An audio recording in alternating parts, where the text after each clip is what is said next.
अनुसूचित जाति उप योजना के तहत ग्राम सिमचारी तथा ओड लोहार गांव में कृषि व बागवानी पर आधारित कार्यशाला आयोजित की गई, जिसमें कृषि व उद्यान से जुड़े विशेषज्ञों ने किसानों को कई जानकारियां प्रदान की। वरिष्ठ वैज्ञानिक अरुण किशोर, कमल पांडे, मुख्य कृषि अधिकारी एस वर्मा, उद्यान अधिकारी RK सिंह ने किसानों को उन्नत खेती की जानकारी प्रदान की। उन्होंने कहा कि खेती किसानी में वैज्ञानिक तरीकों का इस्तेमाल किया जाए तो किसानों की आय को बढ़ाया जा सकता है। कार्यक्रम के दौरान किसानों को निःशुल्क कृषि उपकरण तथा किसान किट प्रदान किए गए। एक किसान गोष्ठी का आयोजन किया गया था। इसमें हम पूरे गांव वालों ने प्रतिभाग किया और हमें समझाया बताया गया कि आपका गांव सेलेक्ट हो चुका है और जो भी मतलब आपको कृषि संबंधी कोई भी जैसे पेड़ हो गए, अन्य कृषि यंत्र वितरित किए जा रहे हैं, सब किसानों के संबंधित है और आपको जब भी कोई वो होगी तो सब लाभ मिलेगा। देखिए, ये गांव का जो चयन किया गया है ये लगभग अनुसूचित बाहुल्य गांव है और यहाँ पे चूँकि सड़क से नज़दीक है इसलिए इनको सब्जी उत्पादन की ज़्यादा सलाह दी गई है और पॉली हाउस में यह सब्जी का उत्पादन करें। और जो बाहर से हमारी सब्जियाँ आ रही हैं, मेन चीज़ प्रेरणा ये दिया गया कि जो बाहर से सब्जियाँ आ रही हैं उसको रोकने के लिए यहाँ पे सब्जी का अधिक से अधिक उत्पादन किया जाए और इनके चूँकि सेक्ट डाटा के लोग हैं तो इनके आय में वृद्धि हो और ये स्वावलंबी बने।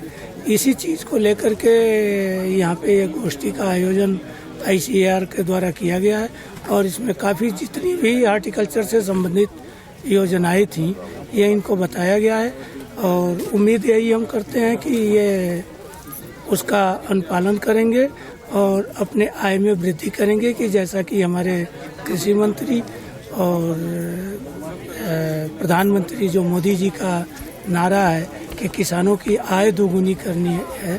और इसी के संदर्भ में मैं अपने जिलाधिकारी महोदय का भी धन्यवाद देता हूं कि उन्होंने भी किसानों की आय दोगुनी करने के लिए जितनी भी योजनाएं थी वो संचालित करने की पूरी भरपूर कोशिश कर रहे हैं। ये कार्यक्रम जो है ICAR के द्वारा इस गांव को, डिस्ट्रिक्ट बागेश्वर का जो अंसारी गांव है, इसको गोद लिया गया है। इस गोद लिए गांव में जो खेती किसानी से संबंधित है जो भी कार्यक्रम होने हैं वो सारे जो है यहाँ किए जाएंगे। उसके क्रम में जो है ICAR के जो हमारे डॉक्टर वहाँ से आए हुए हैं, इसमें इन्होंने जो है कृषि विभाग है, उद्यान विभाग है तथा KVK के सारे साइंटिस्टों को बुला के यहाँ पर एक गोष्ठी का आयोजन किया गया है। इस गोष्ठी में किसानों को किस प्रकार से इनकी जो है आमदनी दुगनी हो, आय दुगनी हो, उसके लिए जो सारे वैज्ञानिकों ने अपनी अपनी तकनीकी जानकारी दी। कृषि विभाग के द्वारा जो है क्या क्या यंत्र, खाद, बीज दिए जाते हैं वो उनके बारे में बताया गया। उद्यान विभाग के द्वारा क्या क्या पेड़ पौधे दिए जाएंगे उनके बारे में जानकारी दी गई। तो ये इनका प्रयास बहुत ही अच्छा है। इस बागेश्वर ज़िले में इस गांव को गोद लिया गया है, इसका संपूर्ण विकास करना है और इसमें जो है सभी का सहयोग है। आज का जो मेन ये कार्यक्रम था हमारा, बागेश्वर डिस्ट्रिक्ट में कौन कौन सी फसलें उगाई जा सकती हैं, मतलब इस बागेश्वर ज़िले में कौन सी फसलों की संभावनाएं हैं और उसके क्या क्या दायरे हैं, इस पे एक किसान गोष्ठी का आयोजन किया गया। सबसे पहले इसका हम लोगों ने संचालन शुरू कर दिया था लगभग जून के महीने 2021 से। उसमें हमने 2-3 महीने काफ़ी पूरा ज़िला घूमा, उसके बाद इस गांव को सिलेक्ट किया। हालांकि इस योजना के तहत जो सबसे बड़ी बात है ये कि सिर्फ इसमें जो अनुसूचित जाति के लोग हैं उसी गांव को सिलेक्ट करना था।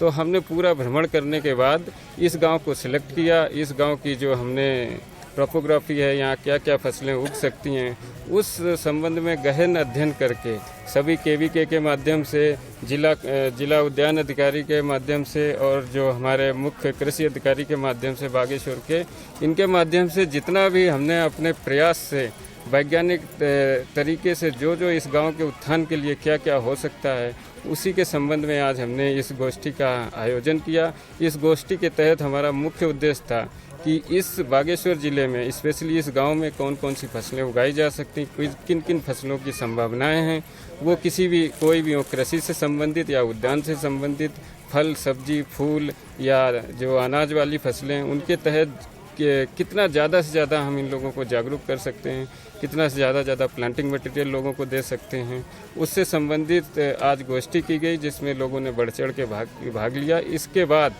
जो भी कृषि से संबंधित जो यंत्र होते हैं, ऐसे यंत्र दिए गए जिसका एक से ज़्यादा उपयोग है। जैसे यहाँ पे बेलचा आपने देखा, बेलचा दिया गया जिससे किसान हर तरीके के काम कर सकते हैं। दराती दिया गया, दराती से धान गेहूँ की कटाई कर सकते हैं, अपने खेत खलियान की साफ सफाई कर सकते हैं। फावड़ा दिया गया है, उसका भी काफ़ी काम है, गड्ढा खोदना। और ये जो त्रिपाल दिया गया है, त्रिपाल में अनाज की जितनी भी फसलें सुखा सकते हैं, इसका भी कई तरीके से उपयोग है। अनाज सुखाने से लेकर के अनाज को ढक सकते हैं, या मतलब कृषि से संबंधित जितने भी काम हैं हार्वेस्टिंग के बाद सब इस त्रिपाल के माध्यम से कर सकते हैं। इसके साथ साथ जो किसान को हम कैसे जागरूक कर सकते हैं, जो कृषि से संबंधित कौन सी योजना है जिससे इस गांव का उत्थान हो सके, इस गांव से किसानों का मतलब उत्थान हो सके, तो उसके संबंध में हमने ये मुख्य कृषि अधिकारी जी को बुलाया था, जिन्होंने बड़ी बढ़िया से योजनाएं बताई किसानों को, किस किस योजनाओं से ये लोग लाभान्वित हो सकते हैं।